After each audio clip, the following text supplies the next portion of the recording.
After installing the DCare app, follow these steps to configure the settings. First, open the app by clicking the Poltys Dealer app shown here. Then tap Allow 4 times to allow the app access to the services it needs. Then enter the server IP in the top field and verify the correct port number.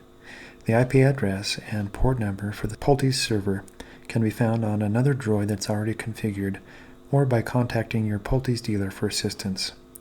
Check the blue boxes as shown on this screen.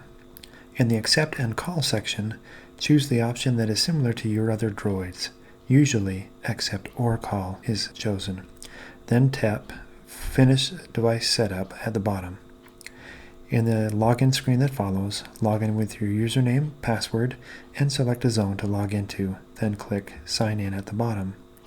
Depending on your droid, you may need to allow the app to give notifications. Once that is done, the app is configured and ready to use.